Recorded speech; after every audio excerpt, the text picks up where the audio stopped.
الحمد لله نحمده ونستعينه ونستغفره ونعوذ بالله من شرور أنفسنا وسيئات أعمالنا من يهده الله فلا مضل له ومن يضلل فلا هادي له وأشهد أن لا إله إلا الله وحده لا شريك له وأن محمدًا عبده ورسوله يا أيها الذين آمنوا اتقوا الله حق تقاته ولا تموتن إلا وأنتم مسلمون يا أيها الناس اتقوا ربكم الذي خلقكم من نفس واحدة وخلق منها زوجها وبث منهما رجالا كثيرا ونساء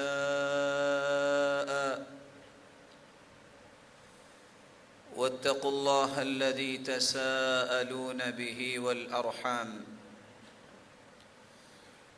إن الله كان عليكم رقيبا يا أيها الذين آمنوا اتقوا الله وقولوا قولا سديدا يصلح لكم أعمالكم ويغفر لكم ذنوبكم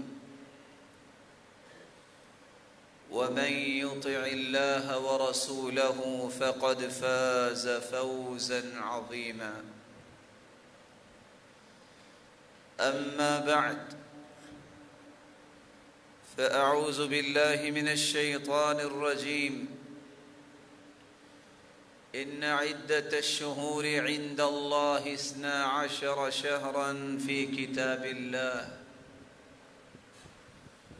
يوم خلق السماوات والأرض منها 4 حرم ذلك الدين القيم فلا تظلموا فيهن أنفسكم وقاتلوا المشركين كافة كما يقاتلونكم كافة واعلموا أن الله مع المتقين لائق صد تکریم سامعین مکرم، اللہ ذوالجلال ہم سب کے خالق و مالک و رازق ہے، وہی قادر مطلق ہے۔ زمین و آسمان کو بنانے سے پہلے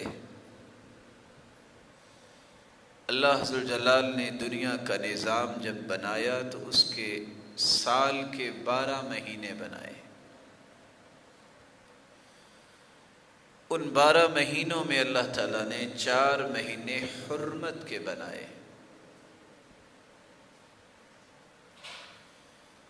ان 4 حرمت کے مہینوں میں ذوالقعدہ، ذوالحجہ اور محرم، یہ 3 مہینے پے در پہ ہے، اور چوتھا حرمت کا مہینہ رجب ہے جو شعبان سے پہلے اور جمادہ الثانیہ کے بعد آتا ہے۔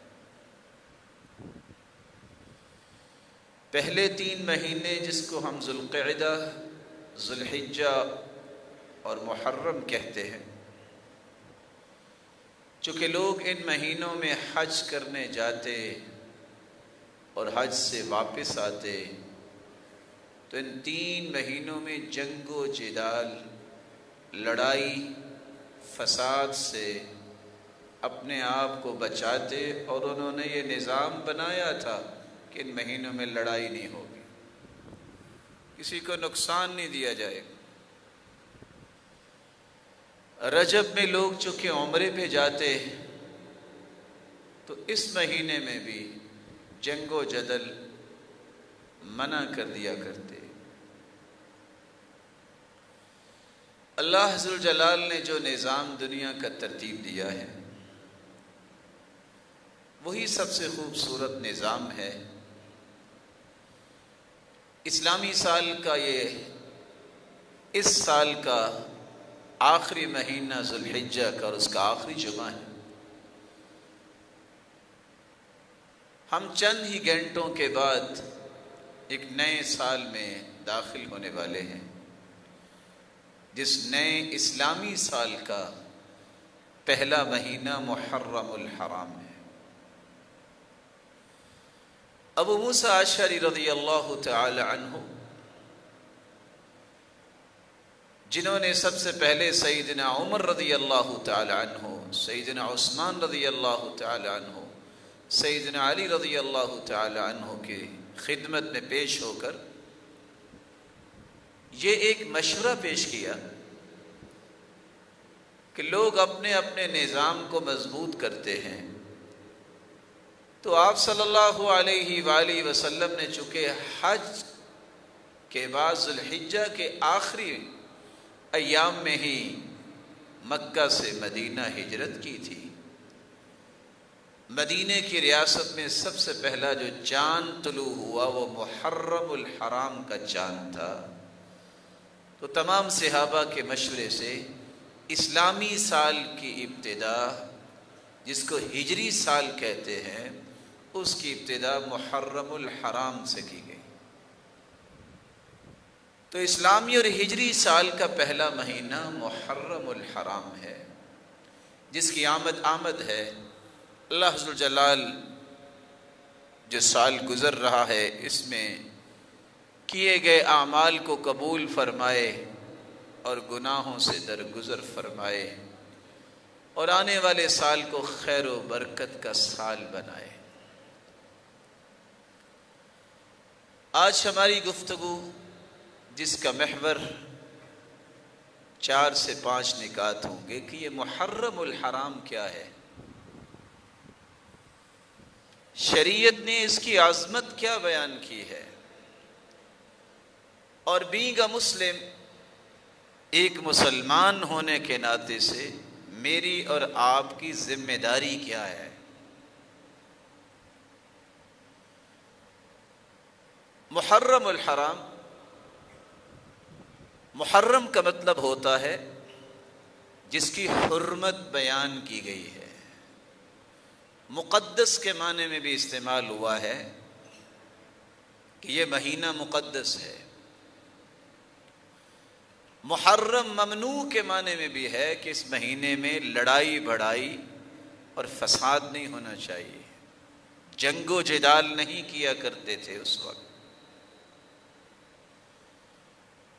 یہ وہ مہینہ ہے جس کی عظمت کو بیان کرتے ہوئے رسول اللہ صلی اللہ علیہ وسلم کے صحابی بیان کرتے ہیں کہ یہ مہینہ اللہ کے رسول کو بہت پسند تھا۔ صحیح بخاری کی روایت ہے، ما رأیت النبی صلی اللہ علیہ وسلم یتحرى صیام یوم فضلہ علی غیرہ الا هذا اليوم يوم عاشوراء وهذا الشهر یعنی رمضان۔ محرم کے اندر جو 10 تاریخ ہے، عاشورے کا دن ہے، اللہ کے رسول اس روزے کا اہتمام کیا کرتے۔ کیوں اہتمام کیا کرتے؟ حدیث کے الفاظ ہیں، جو 10 محرم کا روزہ رکھتا ہے اس کے 1 سال کے گناہوں کو اللہ معاف کر دیتے۔ آپ صلی اللہ علیہ وسلم جب مدینہ طیبہ تشریف لائے تو یہودی روزہ رکھتے تھے۔ آپ نے پوچھا کہ آپ 10 محرم کو روزہ کیوں رکھتے ہیں؟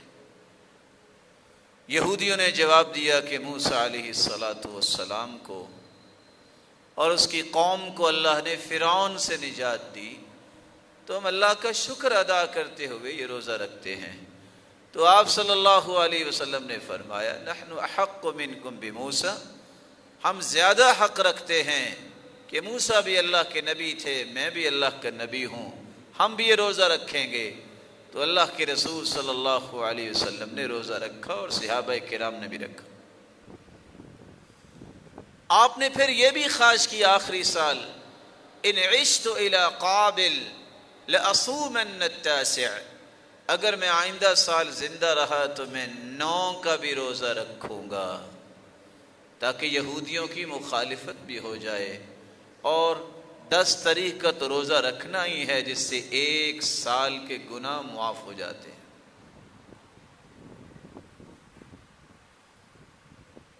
بعض لوگوں کا یہ کہنا ہے کہ اب 9 تاریخ کا ہی روزہ رکھیں گے، ان بیچاروں کو غلطی لگ گئی، کیونکہ خبر جو ہوتی ہے وہ منسوخ نہیں ہوتی۔ یہ آپ نے خبر دی ہے کہ 10 تاریخ کو روزہ رکھنے والے کے 1 سال کے گناہ معاف ہوتے ہیں، اور خبر میں اگر نسخ مان لیا جائے تو کذب لازم آتا ہے، نعوذ باللہ من ذالک۔ صحیح مسلم کی روایت پھر جھوٹی ثابت ہوگی، اللہ کے رسول کی طرف جھوٹ منسوب ہوگا، جو کہ سلف صالحین کی یہ 1400 سال کی تاریخ بتاتی ہے کہ ایسا نہیں ہو سکتا۔ اس لیے 10 کا روزہ رکھا جائے یا 9 اور 10 کا روزہ رکھا جائے۔ اگرچہ تیسری روایت بھی موجود ہے، صوموا یوما قبلہ او یوما بعدہ، ایک روزہ پہلے رکھ لو یا ایک روزہ بعد میں رکھ لو۔ 9، 10 اور 11 جیسا کہ امام ابن القیم رحمۃ اللہ علیہ بیان کرتے ہیں۔ یہ مہینہ اس اعتبار سے بھی عظمت والا ہے، 12 مہینوں میں صرف یہ مہینہ ہے جس میں اللہ کے رسول نے نسبت اس مہینے کی اللہ کی طرف کی ہے۔ آپ صلی اللہ علیہ وسلم نے فرمایا افضل الصیام بعد رمضان شہر اللہ الذي تدعونه المحرم، رمضان المبارک کے بعد سب سے افضل روزے اس مہینے کے ہیں جو اللہ کا مہینہ ہے، جس کو تم محرم سے پکارتے ہو۔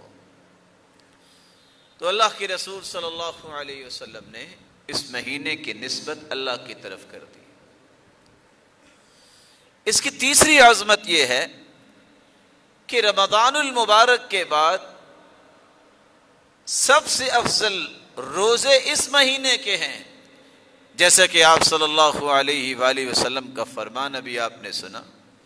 اللہ ذوالجلال سے دعا ہے کہ اس کی عظمت کو پہچانتے ہوئے 10 محرم کا روزہ رکھ کے اپنے 1 سال کے گناہوں کی معافی لینے کی ہمیں توفیق عطا فرمائے۔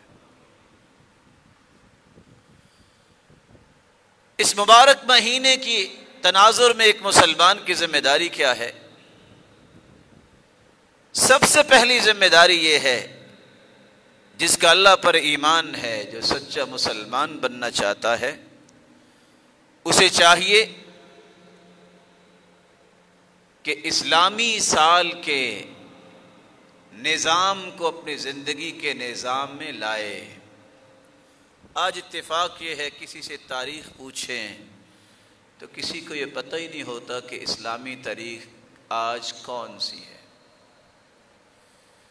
یہ میں کیوں کہہ رہا ہوں کہ اسلامی نظام، جس اسلامی سال کا آغاز محرم الحرام سے ہوتا ہے، اس کیلنڈر کو، اس نظام کو اپنی زندگی کے معمولات کے ساتھ جوڑیے، کیونکہ اللہ ذوالجلال نے عبادات کو جوڑا ہے تو اسلامی سال کے ساتھ اور چاند کے ساتھ جوڑا ہے۔ یہ قمری نظام ہی ہے جو آپ کی عبادات کی صحیح ادائیگی کے لیے معقول اور مناسب ہے۔ اگر اس کا پتہ نہ ہو تو انسان اپنی عبادت بھی نہیں کر سکتا صحیح طریقے سے۔ روزہ رکھنا ہے تو اللہ کے رسول نے فرمایا صوموا لرؤیتی، چاند نظر آئے تو روزہ رکھو، وافطروا لرؤیتی، عید منانا چاہتے ہو تو چاند دیکھ کے مناؤ، چاند نظر آئے گا تو عید ہوگی۔ یہ بات ہے 29 تاریخ کی۔ اگر 29 تاریخ کو چاند نظر آ گیا ہے تو عید منا لو صبح، چاند نظر نہیں آیا تو پھر روزہ رکھ لو۔ فَأَكْمِلُوا عِدَّةَ ثَلَاثِينَ، تمہیں 30 دن مکمل کرنے ہوں گے۔ وَإِنْ غُمَّ عَلَيْكُمْ، اگر مطلع ابر آلود ہے تو پھر تمہیں 30 کا عدد مکمل کرنا ہوگا۔ لیکن آج کل کے بادشاہ بیچارے جو احمقوں کی جنت میں رہنے والے ہیں، وہ 10 سال کا پلانر پیش کر دیتے ہیں کہ آئندہ سال فلاں تاریخ کو عید ہوگی۔ ان بیچاروں کو کیا پتا کہ اسلامی نظام کیا ہے۔ سرتاج رسول نے ایک لفظ بولا ہے، چاند نظر آئے گا تو عید ہوگی، نہیں آئے گا تو تمہیں 30 کا عدد مکمل کرنا ہے۔ اور کبھی بھی ایسا نہیں ہوا کہ ہر سال 29 دن ہوئے ہوں اور ہر سال 30 دن ہوئے ہوں۔ یہ رب کے فیصلے ہیں، کب اس نے چاند کو طلوع کرنا ہے یہ اس کا فیصلہ ہے کہ کب وہ ہے 30 دن مکمل کرواتے ہیں، کب وہ 29 دن کے بعد عید منوانے کی اللہ تعالیٰ یہ توفیق دیتے ہیں۔ جس امت کی عید کی خوشی چاند کے ساتھ ہو، روزہ چاند کے ساتھ ہو، فطرانہ چاند کے ساتھ ہو، زکوٰۃ کا ایک عظیم نظام ہے وہ چاند کے ساتھ ہو۔ حدیث کے الفاظ ہیں وَلَيْسَ فِي مَالٍ زَكَاةٌ حَتَّى يَحُولَ عَلَيْهِ الْحَوْلِ، جب تک ایک قمری سال نہ گزر جائے مال پر اس وقت تک زکوٰۃ نہیں ہوتی۔ آج کچھ لوگ تو زکوٰۃ دیتے نہیں ہیں۔ زکوٰۃ نہ دینا یہ ارکان اسلام کو چھوڑنا ہے۔ اگر اللہ نہ کرے وہ کہتا ہے زکوٰۃ دینا ضروری نہیں تو وہ کافر بھی ہو جائے۔ استحلال اگر سمجھتا ہے، اور حدیث کہتی ہے من لم یزکی فلا صلاۃ لہ، جو زکوٰۃ نہیں دیتا اس کی نماز بھی نہیں ہے۔ اور سیدنا ابو بکر صدیق رضی اللہ تعالیٰ عنہ نے فرمایا تھا لَأُقَاتِلَنَّ مَنْ فَرَّقَ بَيْنَ الصَّلَاةِ وَالزَّكَاةِ، جو نماز اور زکوٰۃ میں فرق کرے گا میں اس سے جہاد کروں گا، اور جنہوں نے زکوٰۃ نہ دی ان سے جہاد کیا، انہیں قتل بھی کیا۔ آج امت اسلامیہ اور اسلامی برادری کے لیے ایک بہت بڑا پیغام ہے، کاش مسلمان اس پیغام کو سمجھیں۔ معیشت کا رونا رونے والے جو 1 سے 36 قسم کے ٹیکس لگانے پہ تو خوش ہیں، انہیں اسلامی نظام کے اس عظیم ہدف کو حاصل کرنے کی توفیق نہیں ہے۔ اللہ کے پیغمبر نے ریاست مدینہ میں 10 سال گزارے، 10 سال میں 86 جنگیں لڑی، 56 جنگوں میں خود شریک ہوئے، بھاری بھرکم بجٹ کی ضرورت تھی۔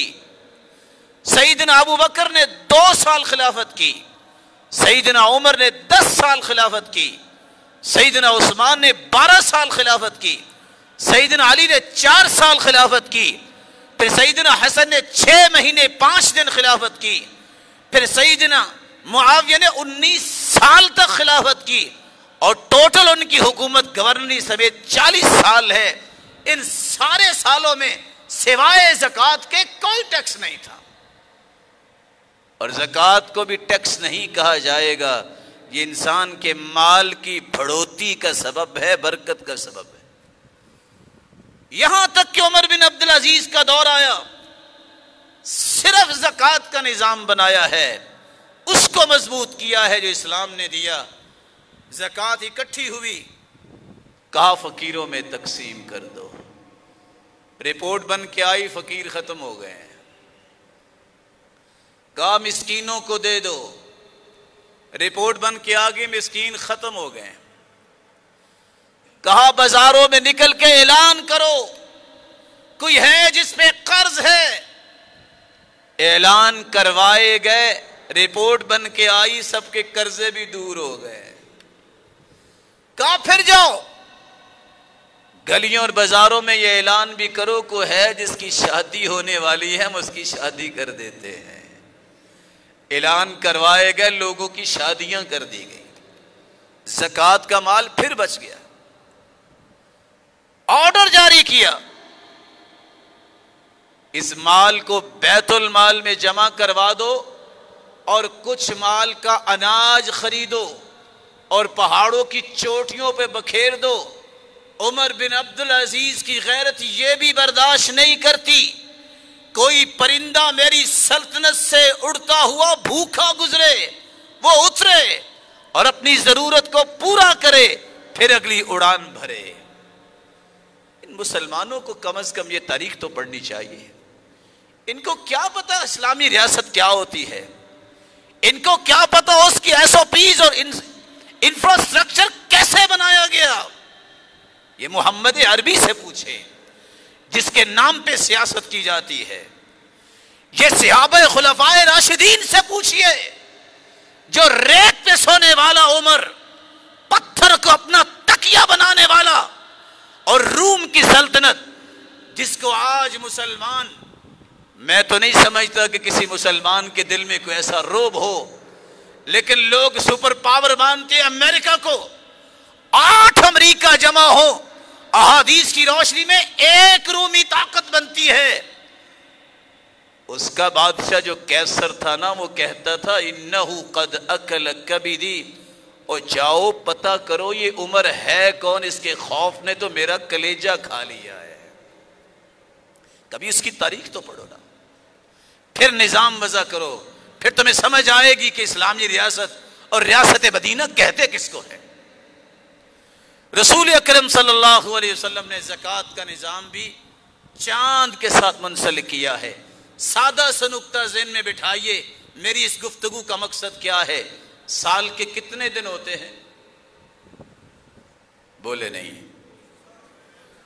360 کے 65۔ یہ وہ سال ہے جس کو آپ عیسوی سال کہتے ہیں۔ قمری سال کے دن کتنے ہوتے ہیں؟ 355 یا 56۔ جس نے اپنی زکوٰۃ کا نظام جنوری فروری مارچ کے ساتھ جوڑا ہے وہ مسلمان بھی ہے، نمازی بھی ہے، ہو سکتا ہے پہلی صف میں بیٹھتا ہو، لا شعوری میں ہر سال 9 یا 10 دن کی زکوٰۃ وہ چوری کرتا ہے، کیونکہ قمری سال مکمل ہو تو زکوٰۃ فرض ہوتی ہے۔ وہ تو 355 دنوں کے بعد زکوٰۃ دینے تھی، جو 10 دن اوپر ہیں یہ نہ چاہتے ہوئے بھی 10 دن کی زکوٰۃ کا چور بن جاتا ہے۔ اپنی زندگی کے نظام کو قمری نظام کے ساتھ جوڑیے تاکہ آپ کی عبادات صحیح ادا ہو سکے۔ رسول اللہ صلی اللہ علیہ وآلہ وسلم نے بھی فرمایا تھا سب سے افضل ایام دنیا کے پہلے ذی الحجہ کے 10 دن ہیں۔ اب یہ تو نہیں ہوگا کہ 1 مارچ کو ہم حج کریں گے، وہ 10 کو ہی کرنا پڑے گا۔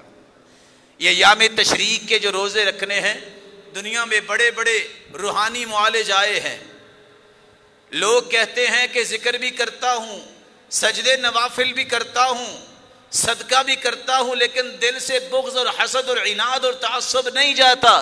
شریعت نے اتنا کہہ دیا جو 13، 14، 15 چاند کی، جس کو ایام 20 کہتے ہیں، یہ 3 دن کے روزے رکھ لے، یذہبن وحر القلوب، اللہ اس کے دل کو حسد اور بغض اور عناد اور ہر قسم کی غلاظت سے پاک کر دیتے ہیں۔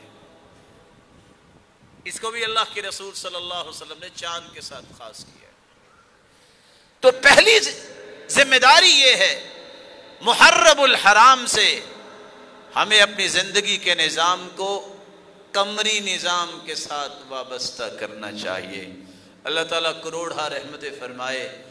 انہی بنیادوں پہ حضرت حافظ صاحب جو اس مرکز کے بانی تھے، انہوں نے باقاعدہ ایک ڈائری بنائی تھی کہ ہم نظام جو ہے اسلامی نظام کے تحت اپنے معاملات کو چلائیں گے۔ دوسری ذمہ داری یہ ہے کہ یہ عظمتیں اور یہ نظام جو سب سے پہلے بنایا تھا وہ صحابہ کرام رضی اللہ تعالی عنہم کی موجودگی میں بنا، ان کی عظمتوں کو تسلیم کیجئے اور ان کی عظمتوں کو بیان کیجئے۔ ان کی عظمت کو تسلیم کیوں کی جائے؟ ان کی عظمتوں کو تسلیم کرنا اور بیان کرنا، اس کی وجہ کیا ہے؟ اس کی 10 وجہ ہیں۔ پہلی وجہ، یہ وہ ہستیاں ہیں جن کو جنت کے سرٹیفکیٹ اللہ نے عطا کیے۔ آج بچہ کسی اسکول، کالج، مدرسے، یونیورسٹی سے ڈگری لیتا ہے، کتنا خوش ہوتا ہے، لیکن یہ ڈگری جنت کی ڈگری نہیں ہے، یہ دنیا کے امتحانات پاس کرنے کی ڈگری ہے۔ لیکن ایک وہ ڈگری ہے جس کو اللہ نے عطا کیا ہے، اور کیا ہے محمد مصطفیٰ کے ساتھیوں کو۔ لَقَدْ رَضِيَ اللَّهُ عَنِ الْمُؤْمِنِينَ إِذْ يُبَايِعُونَكَ تَحْتَ الشَّجَرَةِ فَعَلِمَ مَا فِي قُلُوبِهِمْ فَأَنزَلَ السَّكِينَةَ عَلَيْهِمْ وَأَثَابَهُمْ فَتْحًا قَرِيبًا۔ سیدنا عثمان کے بارے میں یہ خبر ملی کہ جب وہ مکہ بھیجے گئے کہ ان کو شہید کر دیا گیا ہے، اللہ کے رسول نے فرمایا عثمان کا بدلہ لیا جائے گا۔ 1400 صحابہ نے درخت کے نیچے اللہ کے رسول کے ہاتھ پہ ہاتھ رکھ کے بیعت کر کے یہ وعدہ دیا کہ ہم عثمان کا بدلہ لیں گے۔ اللہ نے ادھر سے اعلان کر دیا یہ 1400 صحابہ جنہوں نے بیعت کی ہے میں سب سے راضی ہو گیا، اور ان پہ میں سکینت نازل کروں گا اور ان کو فتح یاب کروں گا، اور اللہ نے فتح بھی دی، سکون بھی دیا، اور اللہ ان سے راضی بھی ہو گیا۔ پھر اللہ ذوالجلال نے فرمایا والسابقون الأولون من المهاجرين والأنصار والذين اتبعوهم بإحسان رضي الله عنهم ورضوا عنه وأعد لهم جنات تجري تحتها الأنهار خالدين فيها أبدا ذلك الفوز العظيم۔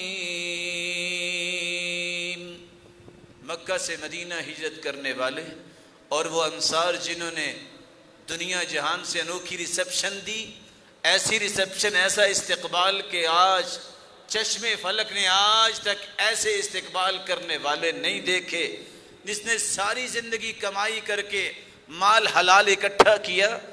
جب مکہ سے مدینہ پہنچنے والے پہنچے، اللہ کے رسول نے فرمایا یہ تمہارے بھائی ہیں۔ ادھر بھائی چارے اور اخوت کا ایک پیغام آیا، ادھر اعلان ہو گیا کہ آج کے بعد آدھا مال اس کا ہے اور آدھا مال میرا ہے۔ میری 2 بیویاں ہیں، میں ایک کو طلاق دیتا ہوں، یہ شادی کر لیں، ایک کو میں اپنے پاس رکھتا ہوں۔ اور پھر جنہوں نے اسی ایمان کو ان کے بعد قبول کیا ہجرت کے بعد، اللہ نے سب کے بارے میں 1,44,000 صحابہ حجۃ الوداع کے موقع پر تھے، اور اس سے بھی زائد جو نہیں آ سکے، رسول اکرم صلی اللہ علیہ وسلم نے خطبہ دیا، اور قرآن کی آیت یہ بتاتی ہے سب کے بارے میں اعلان کیا ہے، رضی اللہ عنہم ورضوا عنہ، اللہ ان سے راضی، وہ اللہ سے راضی۔ آج کو اچھلتا ہے تو اچھلتا رہے، جو مچلتا ہے مچلتا رہے، جس رب نے پیدا کیا ہے وہ ان سے راضی ہے۔ اللہ نے اعلان کر دیا ہے، صرف راضی نہیں ہوئے، اللہ نے ان کے لیے جنات کا وعدہ کیا ہے۔ پھر جنت میں صرف چکر لگانے کے لیے نہیں، خالدین فیہا ابدا، جس میں وہ ہمیشہ ہمیشہ رہیں گے۔ اور یہ بہت بڑی کامیابی ہے۔ یہ 4 قسم کے اعلانات اللہ تعالیٰ نے ان ہستیوں کے بارے میں خود کیے۔ دوسری ذمہ داری یہ ہے کہ ہم صحابہ کی عظمت کو تسلیم کریں، پرچار کریں۔ کیوں؟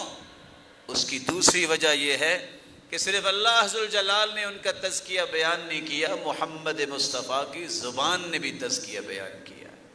صحیح بخاری اور صحیح مسلم کی روایت ہے، رسول کریم صلی اللہ علیہ وسلم سے سوال کیا گیا، اللہ کے پیارے پیغمبر، کائنات میں سب سے بہترین لوگ کون ہیں؟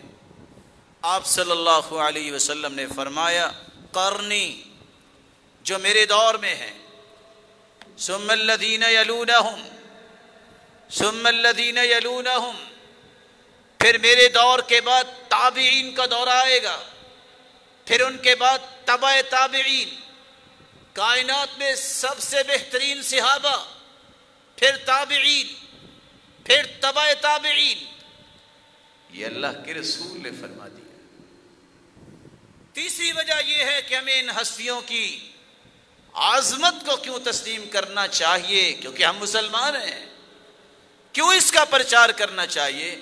اللہ نے ایسے دل کسی انسان کے سینے میں رکھے ہی نہیں ہیں جس طرح کے دل اللہ نے صحابہ کے بنائے۔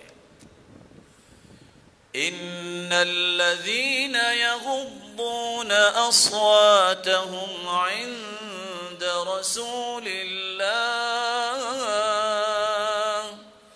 اولئك الذين امتحن الله قلوبهم للتقوى لهم مغفرة وأجر عظيم۔ سورۃ حجرات نازل ہوئی، صحابہ کو ادب سکھایا گیا کہ اللہ کے پیغمبر کی بات یا اللہ کے پیغمبر کے پاس اونچی بات نہ کیا کریں۔ اور کیوں یہ حکم نازل ہوا؟ ایک شخص آیا اور اونچی اونچی آوازیں دینے لگ گیا، یا محمد صلی اللہ علیہ وسلم، یا محمد، تو اللہ نے یہ قرآن نازل کر دیا کہ یہ بے ادبی ہے، ایسا نہیں کرنا۔ تو سیدنا ابو بکر پر اتنی آہستہ بات کرتے تھے، ساتھ بیٹھنے والا ساتھی بھی ان کی آواز نہیں سنتا تھا۔ جب وہ زندہ تھے تب بھی صحابہ کا ادب، جب وہ اللہ کے پاس تشریف لے گئے تو اب بھی ان کا ادب یہ ہے، جب حدیث صحیح آ جائے وہاں زبان بند ہو جانی چاہیے، زبان گنگ ہو جانی چاہیے۔ محمد مصطفیٰ کا فرمان آ گیا ہے، اب میں آگے نہیں بول سکتا۔ عبداللہ ابن مسعود اس لیے کہا کرتے تھے، ان اللہ نظر فی قلوب العباد ووجد قلب محمد خیر قلوب العباد فاصطفاہ لنفسہ وابتعثہ برسالتہ۔ اللہ نے پوری کائنات کے دلوں کو دیکھا، سب سے خوبصورت دل محمد کریم کا نظر آیا، اللہ نے اسے چن لیا اور 1,24,000 پیغمبروں کا سرتاج بنا دیا۔ ثم نظر فی قلوب العباد بعد قلب محمد صلی اللہ علیہ وسلم فوجد قلوب اصحابہ خیر قلوب العباد فجعلهم وزراء لنبیہ یقاتلون علی دینہ۔ اللہ نے پھر دلوں کو دیکھا، اپنے پیغمبر کے دل دیکھنے کے بعد پھر پوری کائنات میں سب سے خوبصورت دل صحابہ کے پائے۔ ان ہستیوں کو اللہ نے اپنے پیغمبر کا وزیر بنا دیا، جنہوں نے دین کو دنیا تک پہنچانے کے لیے جہاد کیا۔ کس لیے ان ہستیوں کی عظمت کو مانا جائے؟ میں مسلمان ہوں، اس کی چوتھی وجہ یہ ہے کہ اللہ ذوالجلال نے ان کے ایمان کو ایک میزان بنایا ہے، مقیاس بنایا ہے، رول ماڈل بنایا ہے، ایمان کا پیرامیٹر یہ صحابہ کی زندگیاں ہیں، یہ اسوہ اور قدوہ ہے۔ فَإِنْ آمَنُوا بِمِثْلِ مَا آمَنْتُمْ بِهِ فَقَدِ اهْتَدَوْا وَإِن تَوَلَّوْا فَإِنَّمَا هُمْ فِي شِقَاقٍ فَسَيَكْفِيكَهُمُ اللَّهُ وَهُوَ السَّمِيعُ الْعَلِيمُ۔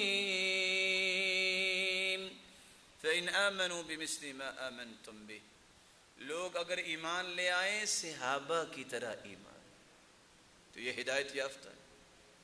اور اگر یہ منہ پھیر لیں کہ ہمیں صحابہ جیسا ایمان نہیں چاہیے، فَإِنَّمَا هُمْ فِي شِقَاقٍ، یہ ساری زندگی قتل و غارت تو کریں گے، کبھی ہدایت یافتہ نہیں ہو سکے گے۔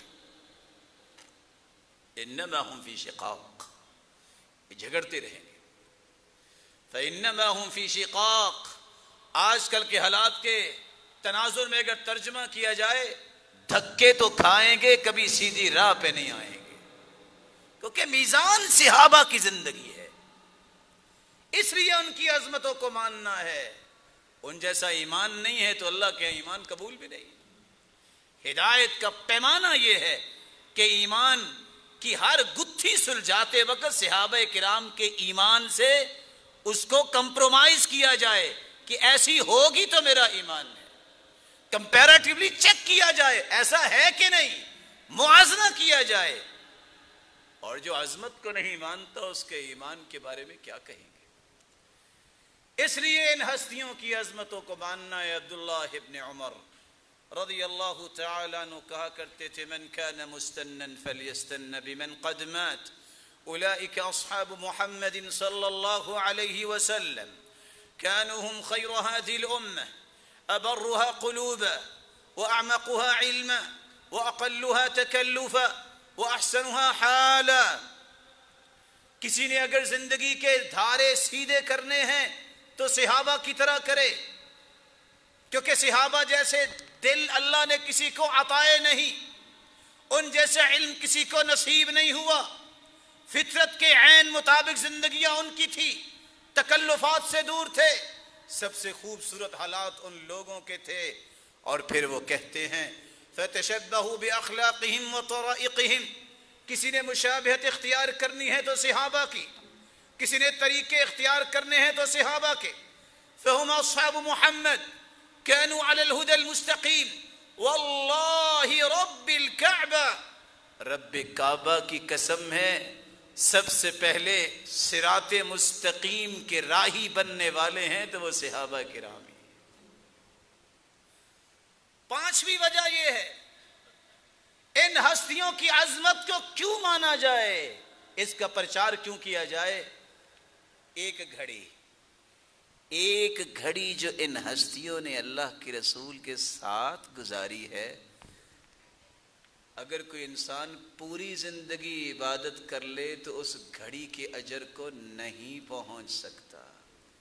فَلَمُقَامُ أَحَدِهِمْ مَعَ رَسُولِ اللَّهِ صلی اللہ علیہ وسلم سَاعَةً خَيْرٌ مِّنْ عَمَلِ أَحَدِكُمْ عُمُرَهُ، اور دوسری روایت میں آتے وَلَوْ عُمِّرَ عُمَرَ نوح، 950 سال عمر نوح بھی کسی کو عطا کر دی جائے اور ساری زندگی عبادت میں گزارے، پھر بھی اس کو اتنا اجر نہیں مل سکتا جتنا اجر ایک گھڑی اللہ کے رسول کے ساتھ گزارنے والوں صحابہ کو نصیب ہوگا۔ اور چھٹی وجہ یہ ہے صحابہ کرام اس امت کے امین ہیں، ان جیسا امانت دار کوئی نہیں ہے، فکری امین، منہجی امین، فساد اور فتنے سے امن۔ صحابی کہتے ہیں ہم نے مغرب کی نماز پڑھی، ہم نے سوچا چلو عشاء کی نماز پڑھ کے جائیں گے، اللہ کے رسول کے پاس کچھ اور وقت گزر جائے۔ سرتاج رسول نے جب دیکھا تو واپس آ گئے، پوچھا میرے صحابہ کیسے بیٹھے ہو؟ تو صحابہ نے عرض کیا کچھ اور بیٹھنے کو جی چاہتا ہے۔ کہا اصبتم احسنتم، بہت اچھا کیا تم نے۔ اور ساتھ ہی اللہ کے رسول نے اپنا سر مبارک آسمان کی طرف اٹھایا۔ صحیح مسلم کی روایت ہے، پھر فرمایا میرے صحابہ النجوم امنۃ للسماء، یہ ستارے جو تمہیں نظر آ رہے ہیں نا یہ آسمان کی امین ہے، جس دن ستارے جھڑ گئے آسمان بھی برباد ہو جائے گا۔ وَأَنَا أَمَنَةٌ لِأَصْحَابِي، میں جب تک زندہ ہوں میں امین ہوں، جب میں چلا گیا تو میرے صحابہ تم پہ مشکلات آ جائیں گی۔ وَأَصْحَابِي أَمَنَةٌ لِأُمَّتِي، میرے صحابہ یاد رکھنا میرے صحابی جو ہیں وہ اس امت کے امین ہیں، جس دن کوئی صحابی نہ رہا تو پھر دنیا میں وہ فتنے آئیں گے جس کا تذکرہ میں کر چکا ہوں۔ اور جب تک صحابہ رہے اللہ ذوالجلال نے خیر و برکت رکھی۔ کس لیے ان ہستیوں کی عظمت کو مانیں، پرچار کریں؟ کیونکہ خیر اور برکت رکھی اللہ نے ان تین ہستیوں میں، صحابی، تابعی، تبع تابعی۔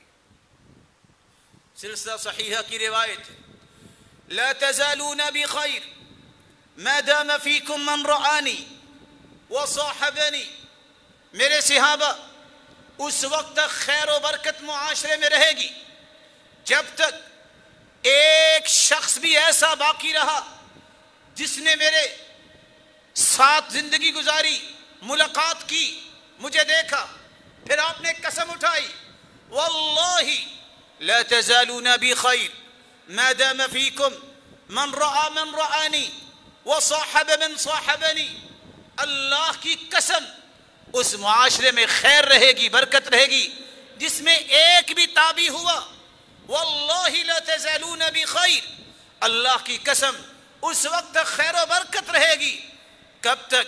ما دام فیکم من رآ من رآ من رآنی وصاحب من صاحب من صاحبنی، ایک بھی تبع تابعی رہا اس وقت تک خیر و برکت رہے گی۔ آٹھویں وجہ، ان عظمتوں کو کیوں ہم پہچاننا چاہتے ہیں جو اللہ نے اپنے پیغمبر کے ساتھیوں کو دی ہے۔ اللہ نے فتح و کامرانی کی نشانی بنایا ہے تو صحابہ، تابعین اور تبع تابعین کو بنایا ہے۔ یہ بخاری مسلم کی روایت میں کوڈ کرنے لگا ہوں۔ اللہ کے رسول نے فرمایا ایک وقت آئے گا، جنگ ہوگی، لوگ پوچھیں گے فیکم من صاحب النبی، وہ جنگ کرنے والوں تم میں کوئی صحابی تو نہیں ہے؟ فیقولون نعم، لوگ کہیں گے ہاں ایک صحابی ہے۔ فیفتح لہم، اللہ اس پر انہیں فتح دے دیں گے۔ پھر ایک وقت آئے گا لوگ جنگ کریں گے، فیغزو فئام من الناس، سوال کریں گے فیکم من صاحب اصحاب النبی، کیوں بھی مسلمانوں تم میں کوئی تابعی تو نہیں ہے تمہارے لشکر میں؟ فیقولون نعم، جی ہاں ایک تابعی ہے۔ فیفتح لہم، اللہ اس پر انہیں فتح دے دیں گے۔ پھر وقت آئے گا لوگ جہاد کریں گے، فیقال هل فیکم من صاحب اصحاب النبی، اصحاب النبی، کوئی تبع تابعی تو نہیں آپ کے لشکر میں؟ فیقولون نعم، وہ کہیں گے جی ہاں۔ فیفتح لہم، اللہ اس پر انہیں فتح یاب کر دیں گے۔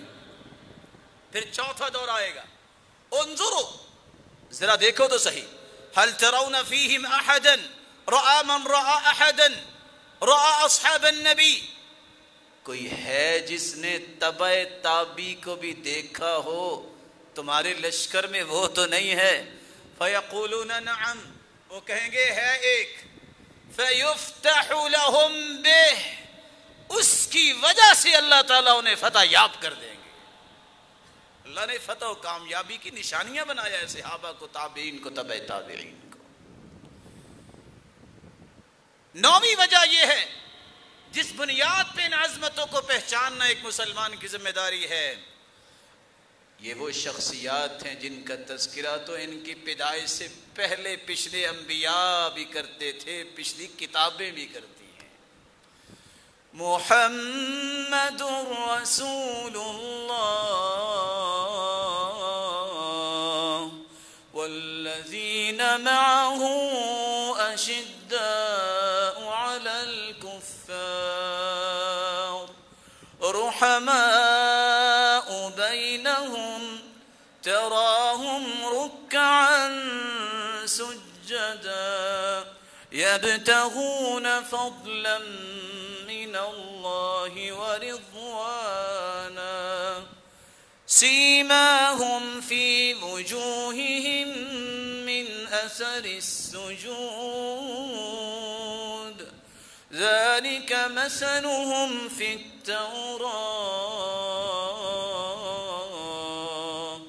ومثلهم في الإنجيل۔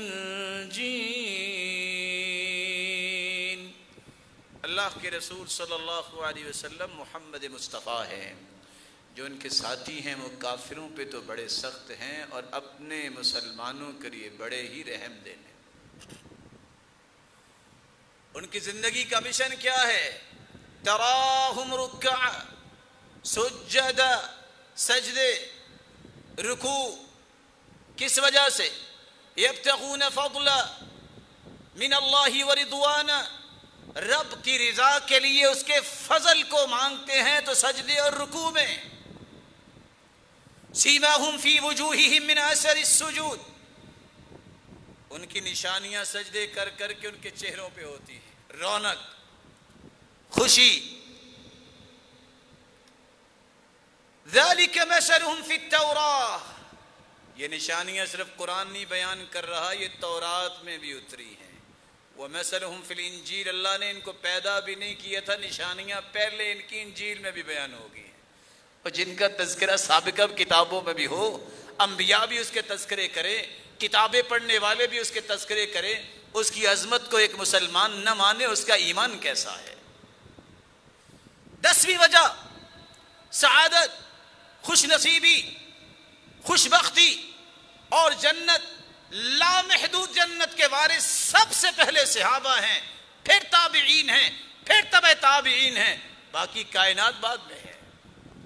طوبى لمن رآنی، رسول اللہ صلی اللہ علیہ وسلم نے فرمایا وآمن بی، طوبہ جنت کا ایک ایسا درخت ہے، یسیر الراکب فی ظلها السریع الجواد المضمر، تیز رو گھوڑا دڑکی کے لیے تیار کیا گیا، اگر 100 سال تک دوڑتا رہے تو اس درخت کی چھاؤں کو کراس نہیں کر سکتا. اتنی بڑی جنت کے سب سے پہلے مالک اللہ بنائیں گے تو صحابہ کو، پھر تابعین کو، پھر تبع تابعین کو. وحسن مآب، اور یہ بہت خوبصورت ٹھکانہ ہے. تیسری ذمہ داری یہ ہے، ان عظمتوں کو جو مانتا نہیں اسے توبہ کر لینی چاہیے، اس کو سمجھاؤ. سلف صالحین صحیح بخاری کے روایت سب سے پہلی حمیدی کرتے ہیں. یہ محدث لکھتا ہے جو شخص کسی صحابہ کا، فمن سبہم، جو کسی صحابی کو برا کہتا ہے اور نقص بیان کرتا ہے، فلیس علی السنہ، سمجھ لو یہ سنت کے مطابق زندگی نہیں گزار رہا. دوسری بات، امام احمد بن حنبل رحمہ اللہ تعالی کہا کرتے تھے، جب تم دیکھو ایسے شخص کو یذکر اصحاب رسول اللہ بسوء، وہ کسی صحابی کے بارے میں غلط بات کہہ رہا ہے، فاتہموا علی الاسلام، اس کے اسلام میں تہمت لگاؤ، اس کا اسلام ٹھیک نہیں ہے. تیسری بات، امام ابو زرع رازی 7 لاکھ حدیثوں کے حافظ کہتے ہیں جب تم دیکھو کہ کوئی صحابی کے بارے میں زبان کھولتا ہے، فعلم انہ زندیق، وہ زندیق ہے، دائرہ اسلام سے نکل جائے گا. اور 7 سبب بیان کیا. اللہ نے قرآن ہمیں دیا، حدیث دی، قرآن بھی صحابہ نے نقل کیا، حدیث بھی صحابہ نے نقل کی. وہ ہمارے ان صحابہ پہ اس لیے بحث کرتے ہیں، گواہی اگر ختم ہو جائیں تو گواہی کہاں جائے گی؟ یہ قرآن و حدیث کے دشمن ہیں جو صحابہ پہ کلام کرتے ہیں. اور سرخسی نے کہا تھا فمن طعن فیہم فہو ملحد منابذ للاسلام دواؤہ السیف ان لم یتب، جو صحابہ پہ بات کرتا ہے کہ صحابہ ایسے اور ایسے تھے، ملحد ہے، منابذ للاسلام، یہ اسلام سے دور ہے. اس کا علاج تلوار ہے اگر یہ توبہ نہیں کرتا. اور بشر بن حارث نے تو سچ کہہ دیا، من شتم اصحاب رسول اللہ فهو کافر وان صام وصلى وزعم انه من المسلمین، جو صحابہ کو گالی دیتا ہے کافر ہے، وہ روزہ رکھے، نماز پڑھے، دعویٰ کرے میں مسلمان ہوں. اٹھائیے الابانہ اور اس بحث کو پڑھیے. اور میرے رب کے پیغمبر نے سچ کہا تھا، من سب اصحابی فعلیہ لعنت اللہ والملائکہ والناس اجمعین، جس نے صحابہ کو گالی دی اس پہ رب کی لعنت، فرشتوں کی لعنت، پوری کائنات کی لعنت. اللہ عز و جلال ان عظمتوں کو پہچاننے اور جو ان عظمتوں کو مانتے نہیں ان کو صحیح بات پہنچانے کی توفیق عطا فرمائے. وآخر دعوانا الحمدللہ رب العالمین.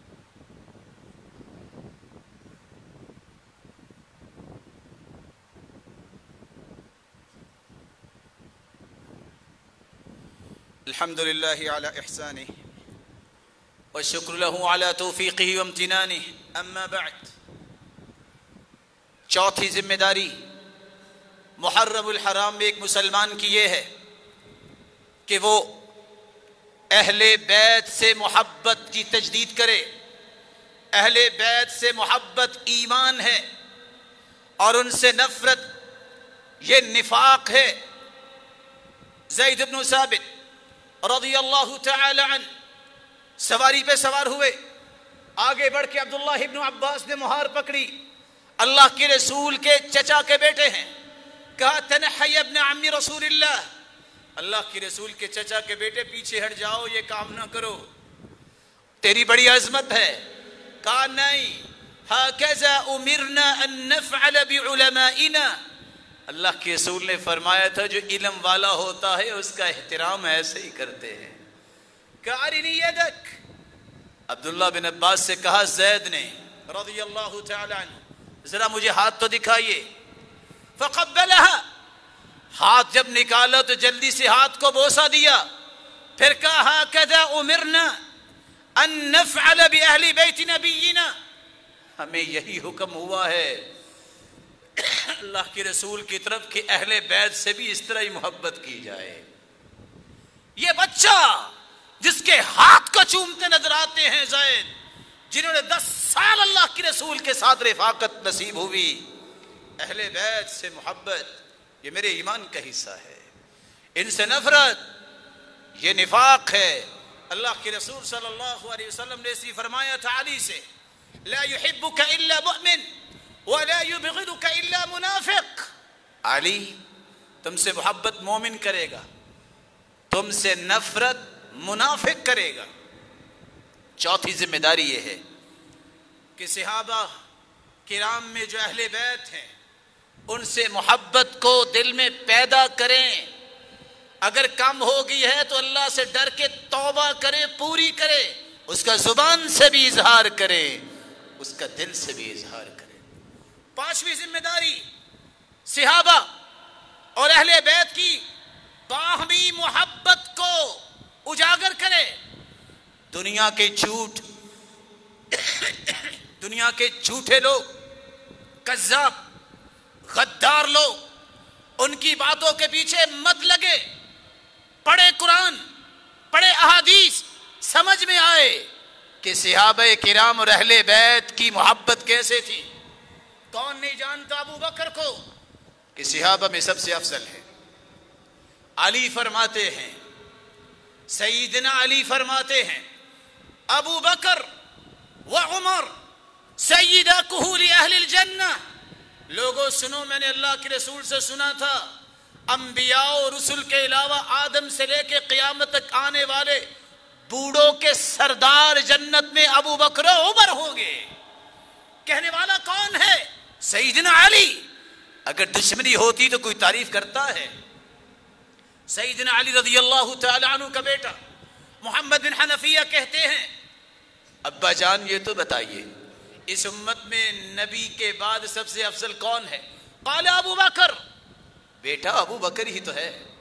قلت ثم من، ابا جان پھر کون؟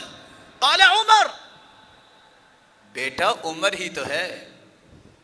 بیٹا کہتا ہے میں نے ویسے ہی کہا، ابا جان پھر آپ؟ قال لا، میں تو مسلمانوں میں سے ایک مسلمان ہوں۔ پھر فرمایا، راوی روایت کرتے ہیں، علی رضی اللہ تعالی عنہ خطبہ دینے کے لیے کھڑے ہوئے، محمد بن عقیل کہتے ہیں خطبہ دیا، منبر پہ کھڑے ہیں، لوگوں سے سوال کرتے ہیں سچ بتاؤ نبی کے بعد سب سے بڑا بہادر کون ہے؟ سب نے کہا آپ۔ کہتے ہیں نہیں، بلا شبہ میں جس سے لڑائی کی ہے، میں نے انصاف کیا، سبق سکھایا ہے، میں پوچھ رہا ہوں سب سے بہادر کون ہے؟ کہا ہمیں نہیں پتا۔ کہا سنو، نبی کے بعد سب سے بڑا بہادر آیا ہے اس امت میں تو ابو بکر ہے۔ کون کہہ رہے ہیں؟ سیدنا علی۔ پھر دلیل پیش کی، جب بدر کے مقام پہ خیمہ بنایا گیا، نبی مکرم کو ٹھہرایا گیا، آواز لگی کون ہے جو نبی کا محافظ ہو، کوئی تیر اور کوئی تلوار یہاں تک نہ پہنچے. کہا کسی نے حرکت نہیں کی. ما دنا منا احد الا ابو بکر. سب سے پہلے تلوار نکالی تو ابو بکر نے لہراتے ہوئے کہا جاؤ تم جنگ کے لیے. اس پیغمبر کی حفاظت رب کے بعد ابو بکر کرے گا. اور کوئی بھی آیا تیر تلوار لے کے، سیدنا ابو بکر نے اس کے ساتھ انصاف کیا. پھر دوسری دلیل دی، مکہ کے اندر جب لوگ اللہ کے رسول صلی اللہ علیہ وسلم کو تکلیف دینا چاہتے تھے، کوئی دھکیلنا چاہ رہا تھا، کوئی مارنا چاہ رہا تھا، کوئی حرکت نہیں کر رہا، دوڑ کے آئے تو ابو بکر کسی کو دھکا دیا، کسی کو پیچھے کیا اور کہتے ہیں تقتلون رجلا ان یقول ربی اللہ. اس ہستی کو تم مارنا چاہتے ہو جو کہتی ہے کہ میرا رب اللہ ہے. پھر سیدنا علی منبر پر کھڑے اپنی چادر کو اپنے اوپر ڈال کے رونے لگ گئے خطبے میں. پھر پوچھتے ہیں سچ بتاؤ آل فرعون میں جو نیک انسان تھا جس کا تذکرہ قرآن نے کیا وہ بہادر ہے کہ ابو بکر؟ سب خاموش. پھر خود کہتے ہیں وہ ابو بکر اس سے بھی بہادر تھے. کون کہہ رہے ہیں؟ سیدنا علی. پھر فرمایا سیدنا علی نے، ابو جحیفہ نے آواز دی یا خیرا بعد رسول اللہ فی هذه الامہ. اس امت میں نبی کے بعد سب سے بہترین ہستی. کہتے ہیں رک جاؤ مہلن یا ابا جحیفہ. 2 مرتبہ کہا اس امت میں نبی کے بعد سب سے افضل ابو بکر ہے. ابو جحیفہ سنا، میں نہیں، عمر ہے. پھر فرمایا لا يفضلني احد عليهما الا جلدته جلد المفتری. جس نے ابو بکر و عمر سے میری فضیلت بیان کی میں اتنے کوڑے ماروں گا جتنا مفتری کو مارے جاتے ہیں.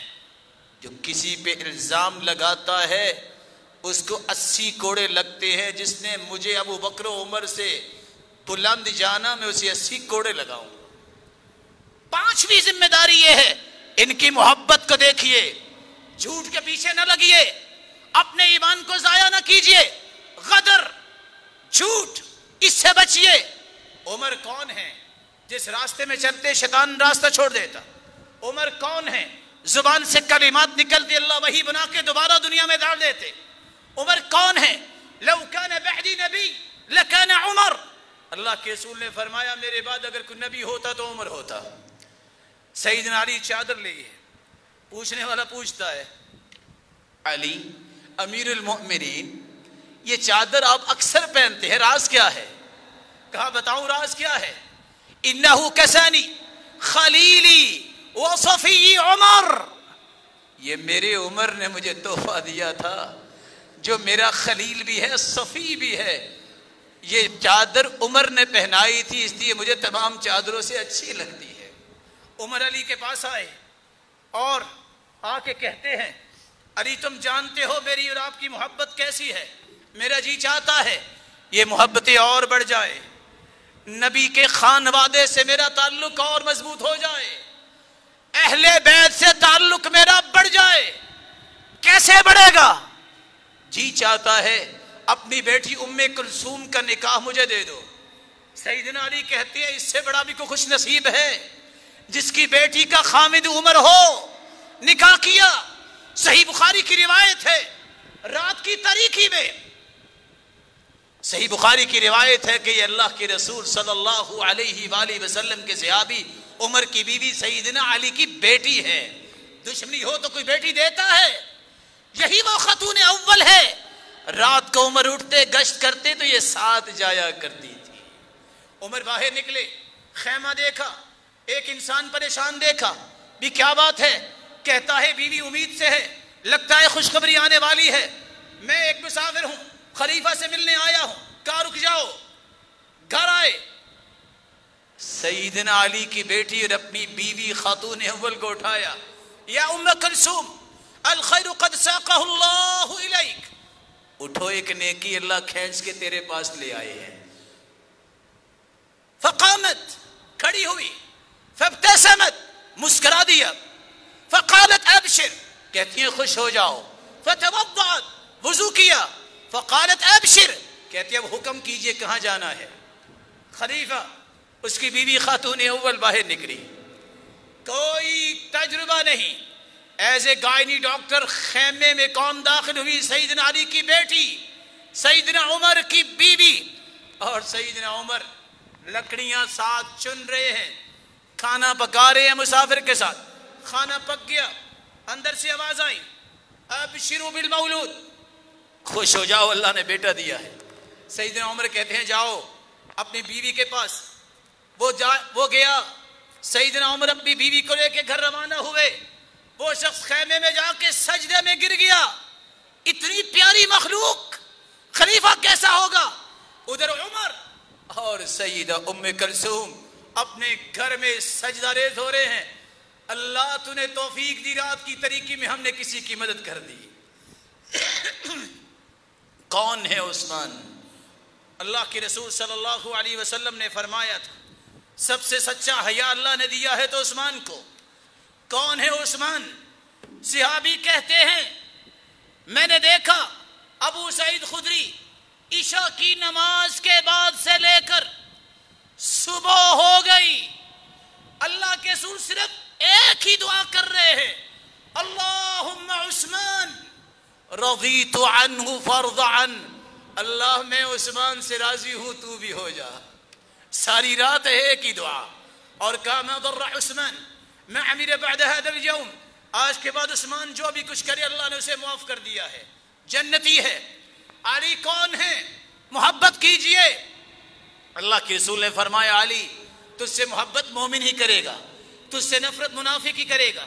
سیدہ عائشہ جو مومنوں کی بھی ماں ہیں، سیدنا علی کی بھی ماں ہیں، کیا کہہ رہی ہے؟ لوگو من عاد اللہ عاد اللہ من عاد علی، کہتے ہیں یہ تھا اور وہ تھا، جس کی دشمنی ہو کبھی ایسا کہتا ہے. سیدنا علی کے بارے میں عائشہ کہہ رہی ہیں عاد اللہ من عاد علی، جس نے اللہ سے دشمنی کی اللہ اس سے دشمنی کریں گے. سلسلہ صحیحہ کی روایت ہے. کون ہے سیدنا حسن و حسین؟ ان کی محبت میرے ایمان کا حصہ ہے. سیدہ شباب اہل الجنہ، یہ دونوں ہی جنت کے شہزادے ہیں. لیکن ساتھ یہ فرمایا لوگو وابوہما خیر منہما، ان کا باپ علی ان دونوں سے اچھا ہے کیونکہ بیٹے تو اس کے ہیں. رسول اللہ صلی اللہ علیہ وسلم نے فرمایا جس نے حسن و حسین سے محبت کی اس نے میرے ساتھ محبت کی، جس نے ان سے بغض رکھا اس نے محمد سے بغض رکھا. اللہ کے رسول نے اپنی ران مبارک پہ سیدنا حسن کو بٹھایا، کہا لوگوں دیکھ لو ان ابنی ھذا سید، یہ میرا بیٹا سردار ہے. یصلح اللہ بین فئتین عظیمتین، اللہ اس کے ذریعے دو مسلمانوں کی جماعتوں کو جوڑے گا. 6 ماہ 5 دن سیدنا حسن نے خلافت سنبھالی. جب سیدنا معاویہ تشریف لائے مدینہ طیبہ، منبر پہ بیٹھے، سیدنا حسن اترے، آگے بڑھے.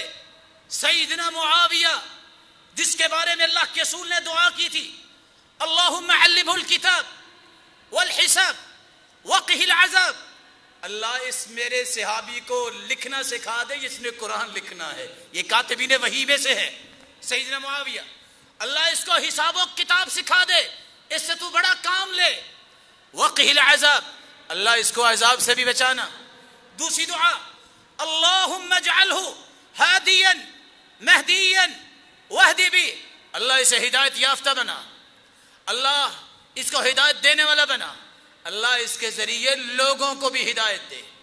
سیدنا معاویہ ان کا آگے بڑھ کے ہاتھ پکڑا اور کہا آؤ اس ممبر پہ جس ممبر پہ میرا باپ علی بیٹھا کرتے تھے، بٹھایا اور ان کے ہاتھ پہ بیعت کی. آج یہی غدار لوگوں کی دشمنی ہے کہ وہ تذکرہ حسین کا کریں گے حسن کا نہیں. دونوں علی کے بیٹے، دونوں سیدہ فاطمہ الزہرا کے بیٹے، دونوں جنتی شہزادے، دونوں شہید ہوئے. دونوں سے محبت اللہ کے رسول کی محبت، دونوں سے نفرت اللہ کے رسول سے بغض. لیکن ایک بات پوچھوں، کسی کو پتا ہے سیدنا حسن بھی شہید ہوئے تھے؟ کس طریقے کو شہید ہوئے تھے؟ کون جانتا ہے؟ کیوں نہیں جانتا؟ 49 ہجری کو سیدنا حسن شہید ہوئے اور شعبان 3 ہجری کو یہ پیدا ہوئے، اور سیدنا حسین 4 ہجری کو پیدا ہوئے شعبان میں، اور 61 ہجری کو شہید ہوئے۔ لیکن تذکرہ حسین کا کیوں؟ شہید تو حسن بھی ہوئے، شہید تو حسن و حسین کے بابا علی بھی ہوئے، شہید تو شہید قرآن جس کی قرآن گواہی دے گا عثمان بھی ہوئے، شہید تو عمر بھی ہوئے، اور شہید تو محمد مصطفیٰ بھی ہوئے۔ کیسے؟ حدیث کہتی ہے صحیح بخاری کی، لوگوں جو یہودیہ نے کھانے میں زہر ملایا تھا، آج وہ زہر میری شارک کو کاٹ رہا ہے۔ اس حدیث کو سامنے رکھتے ہوئے علماء محدثین کہتے ہیں اللہ کے رسول بھی شہید ہوئے، شہادتوں کا سلسلہ ہے۔ سیدنا حمزہ بھی شہید ہوئے۔ اللہ شہادت دیتے اس کو ہے جس کا مقام ہوتا ہے، لیکن غداروں سے بچیے، جھوٹے فریب کاروں سے بچیے۔ سیدنا حسن و حسین رضی اللہ تعالی عنہ کے بعد معاویہ رضی اللہ تعالی عنہ، جن کی دعا آپ نے سنی، صحیح بخاری کی روایت ہے 3553، معاویہ نے 1 وتر پڑھا عشاء کے بعد، صحیح بخاری کی روایت۔ عبداللہ بن عباس کا غلام آیا، کہتے ہیں جانتے ہو معاویہ رضی اللہ تعالی عنہ جو امیر المؤمنین ہیں، انہوں نے 1 وتر پڑھا ہے، کہا انہو اصاب انہو فقی۔ جانتے نہیں ہو کہ صحابہ میں فقی صحابی ہیں، انہوں نے ٹھیک کیا ہے۔ جانتے ہو یہ اللہ کے رسول کے صحابی ہے۔ معاویہ سے بغض رکھنے والے، یہ صحیح بخاری کی روایت، یہ جامع ترمذی کی روایت اور یہ مولد الزمان کی روایتوں کا کیا جواب دیں گے؟ اللہ کے رسول صلی اللہ علیہ وسلم نے فرمایا تھا اول جیش من امتی، صحیح بخاری کی روایت ہے 2924، لوگوں سب سے پہلے سمندری جہاد کرنے والے لوگ قد اوجبوا، سب پہ جنت باجے۔ سب سے پہلے پہلی بیڑا کس نے بنایا؟ معاویہ نے رضی اللہ عنہ۔ کس نے جہاد کیا سمندر میں؟ معاویہ نے رضی اللہ عنہ۔ فرمایا سب کے سب جنتی۔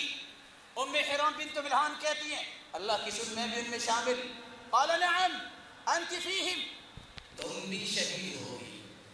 گھوڑے پہ سوار تھی، گھوڑا بھاگا، گر گئی اور اللہ کے پاس چلی گئی، اسی غزوے میں شہید۔ پھر فرمایا اول جیش من امتی یغزون مدینہ قیصر، سب سے پہلا غزوہ قسطنطنیہ اور قیصر رومیوں کے ساتھ جو لڑائی کریں گے، مغفور لہم، وہ سب کے سب بخشے ہوئے ہیں۔ صحیح بخاری، صحیح ابی داؤد، سلسلہ صحیحہ کی روایت میں پیش کر رہا ہوں۔ امام ابن حجر صحیح بخاری کی شرح میں لکھتے ہیں فیہ منقبۃ، فی هذا الحدیث منقبۃ لمعاویہ لأنه اول من غزا البحر، اس حدیث میں سیدنا معاویہ کی فضیلت ہے کیونکہ سب سے پہلے سمندر میں جہاد اس نے کیا، سب کے سب جنتی ہیں۔ وفیہ منقبہ لولدہ یزید، اور اس میں فضیلت ان کے بیٹے یزید کی ہے لأنہ اول من غزا مدینہ قیصر، کیونکہ سب سے پہلے قسطنطنیہ قیصر کے ساتھ جہاد اس نے کیا۔ مسلمانوں نے امیر المؤمنین کے تحت اس کی قیادت میں جنگ کی۔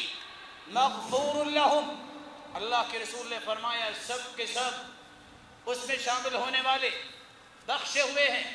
چھٹی اور آخری ذمہ داری، جھوٹ سے بچو، الزام سے بچو۔ نیا سال آ رہا ہے، پیغام ہے محرم کا، عہد کرو کسی پہ الزام نہیں لگائیں گے۔ کیوں؟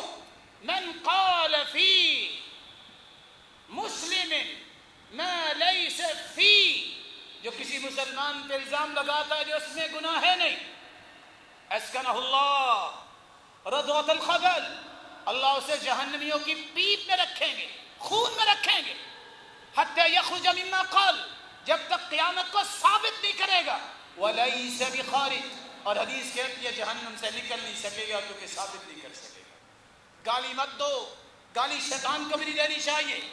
اگر کوئی گالی دیتا ہے ابو بکر کو تو اس سے ضرور پوچھئے گا کس کو گالی دے رہے ہو؟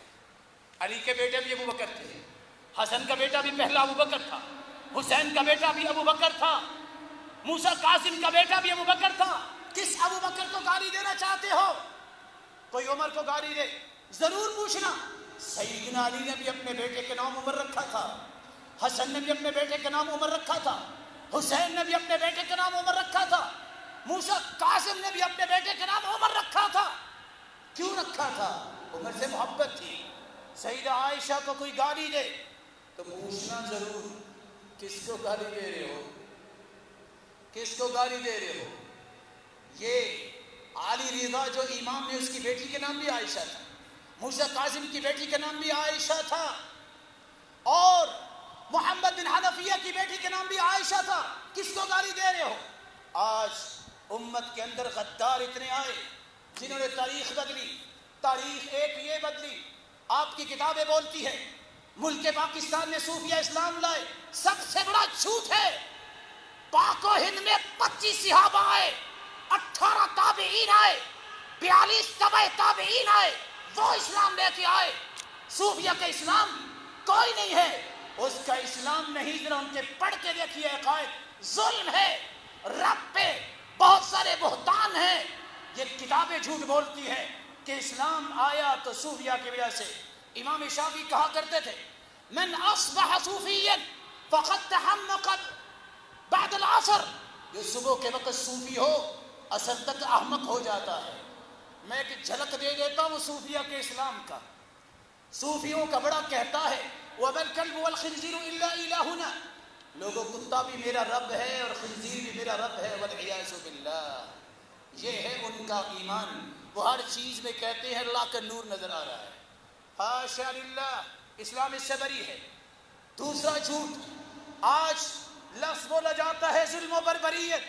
تاریخ اٹھائیے، بربر کے مجاہد جہاد کرتے تھے، ظالموں کو ظلم سے روکتے تھے، مظلوموں کو چھڑایا کرتے تھے.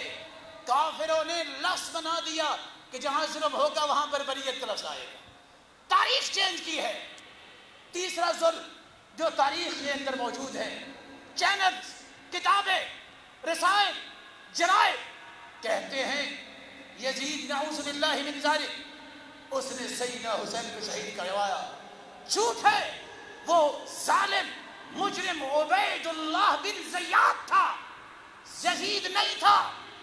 دنیا کے اندر کتابیں موجود ہیں. سیدنا حسین رضی اللہ تعالیٰ عنہ مکہ سے نکلے.